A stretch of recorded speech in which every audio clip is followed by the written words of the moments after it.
I never meant for any of this to happen. I never imagined a stadium full of strangers would witness my most intimate moment. But they did, and it changed everything. For months, I kept my distance. I wore my professionalism like armor, every button of my blouse fastened to the top. As head of HR, I knew the rules better than anyone. No fraternizing, no favoritism, no whispers in dark corners. He was the CEO, brilliant, charismatic, and entirely off limits. I was supposed to be the guardian of the company's ethics. But late nights in the office blurred lines and weakened resolve. It started innocently enough. A quiet joke shared after a tense meeting. The way his eyes lit up when I laughed a spark I hadn't seen before. I told myself it was nothing, just a fleeting warmth in a cold boardroom. Yet that night, alone in my apartment, the ghost of his smile lingered in my mind. Day after day, we danced on the edge of an invisible line. A lingering glance over coffee in the break room. Our fingers brushing when he handed me a file, a spark that ignited a fire low in my belly. At team dinners, he'd pull out my chair, his hand grazing the small of my back. Each touch was electricity restrained by the thinnest filament of propriety. Every look was a promise neither of us dared to keep. I remember one rainy evening, long after everyone had gone. The city lights outside my window reflected on the glass as I packed up to leave. My heart jumped when I saw his silhouette in the doorway. Tie loosened, sleeves rolled, vulnerability in his eyes. He offered to walk me out. "It's not safe, this late," he said softly. Side by side down the empty corridor, our footsteps echoed in unison. In the dim garage, he stood close as I fumbled with my keys. Raindrops spattered the concrete. The air felt thick with unspoken words. For a moment, we just stood there under a flickering fluorescent light, silence wrapping around us. His hand lifted, I thought, to open my car door, but instead, he gently brushed a damp strand of hair from my cheek. My breath caught. Time stopped. We were a whisper apart, his breath warm on my skin. Heat radiated from him, drawing me in like a moth to flame. I ached to close that final inch between us, but I couldn't. I let out a nervous laugh, a shaky breath in the dark. I should go, I managed. He stepped back, jaw tight, and nodded. Neither of us said what hung in the air. We both wanted more. After that night, we carried a dangerous secret in every glance. I buried myself in work, desperate to smother the flames. He kept his distance, all business, as if avoiding me could douse the fire between us.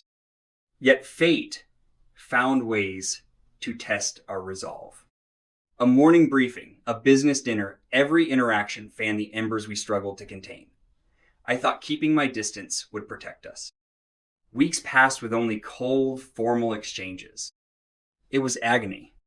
The harder I tried to forget him, the more he haunted me. The echo of his laughter in an empty hallway, the trace of his cologne in the elevator, the ghost of his touch on my skin. At midnight, he was everywhere except beside me, and it was torture. When he knocked on my office door one afternoon and asked me to a concert, I nearly refused. It was so unexpected, I thought I misheard. "A concert?"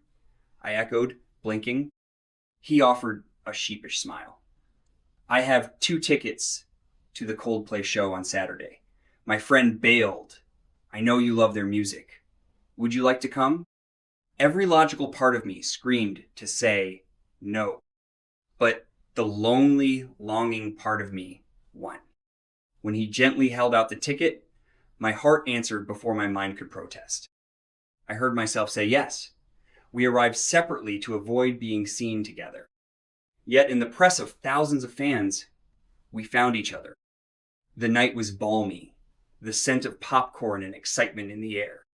We slipped into our seats as the opening act played.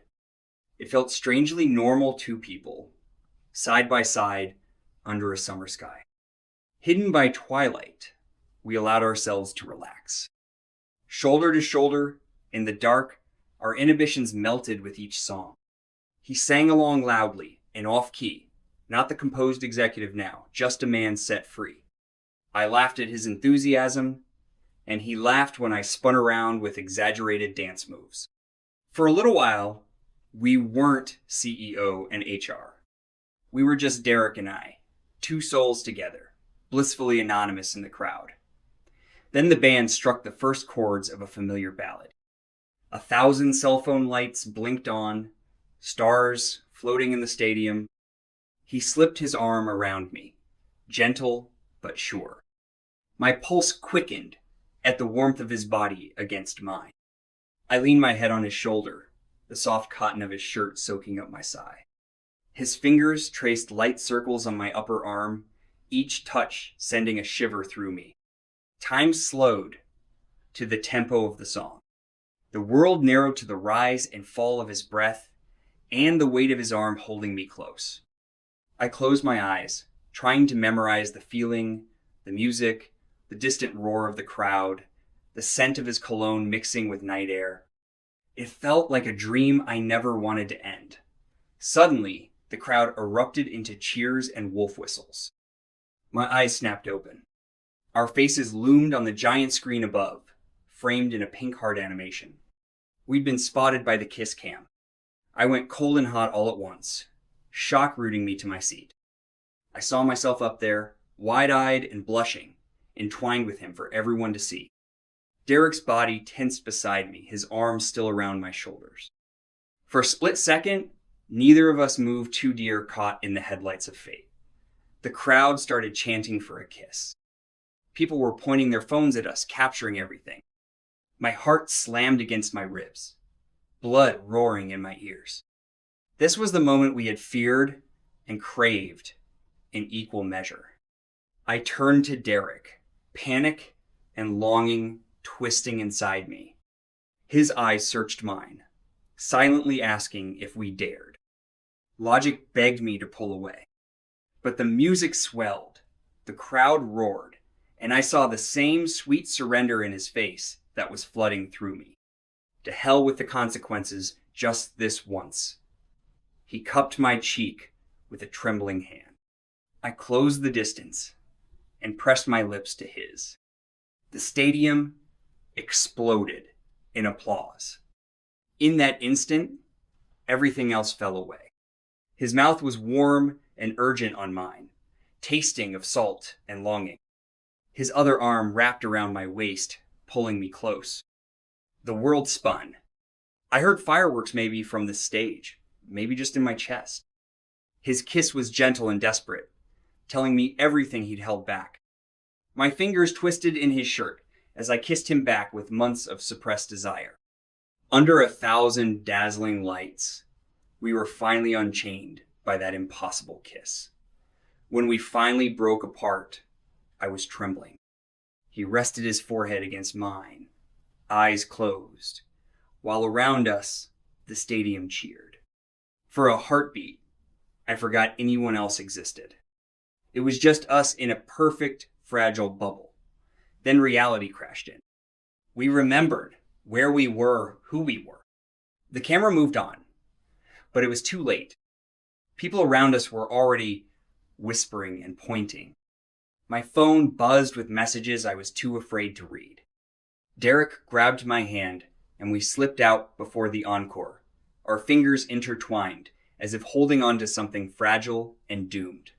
Outside, the night air was cool on my fevered skin. Derek's face was ashen under the streetlights. "We'll handle this," he tried to assure me, but his voice shook with doubt. I nodded, biting back tears. He pulled me into a fierce hug that felt like goodbye, and I clung to him in the shadow of the emptying parking lot. Neither of us said what we both knew. The world would never let this last. By morning, our kiss was everywhere.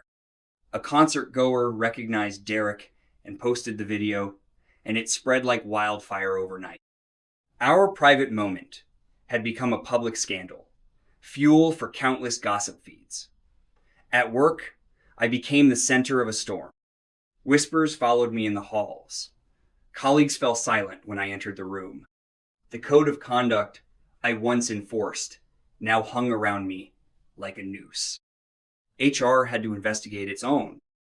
I sat through a humiliating meeting with the board and outside counsel, answering pointed questions about my relationship while choking down tears of shame. The board was furious. I was placed on leave the prelude to being fired. Derek fought for me. He even offered to resign if they would spare my career. They refused. To them, I was expendable. Sacrifice the HR executive and save the CEO's image. That evening, I packed my belongings into a single cardboard box. Years of service reduced to a couple of framed certificates in a coffee mug. I slipped out of the building under twilight, my heels echoing in the empty lobby for what I knew was the last time. All my dedication, all those years, and in the end I was leaving as nothing more than a scandal. He called me that night, voice cracking as he tried to apologize, to fix what he could. I told him not to throw away everything he'd built for me. Maybe I was being noble, or maybe just a coward. He fell silent, both of us, quietly breaking on the line. I hung up before my resolve crumbled, and I begged him not to let go. In the days that followed, he released a public apology, labeling our affair a lapse in judgment. I understood why to calm the investors, the press, the board, but it felt like salt in a wound. To see our love reduced to a mistake hurt more than any tabloid headline. In the aftermath, I hid from the world as our story took on a life of its own. Strangers on the internet dissected every detail as if we were characters in a sordid drama.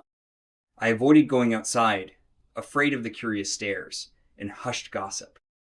It felt safer to fade into the shadows in silence. My world now lies in ruins. I lost my job, my reputation, and the man I love has become a stranger behind a scandal. Yet I can't bring myself to regret the moments I shared with him. However forbidden and doomed, it was real. It was ours. Maybe one day, when the dust settles and the world moves on, we'll find each other again. Or maybe that stolen moment under the stadium lights was all we were meant to have. All I know is I will never forget how alive I felt when his lips met mine. Love isn't always gentle. Sometimes it arrives like a storm and leaves only wreckage in its wake. But even in the wreckage, I can still hear the echo of something precious. Subscribe for more untold love stories, because some secrets deserve to be whispered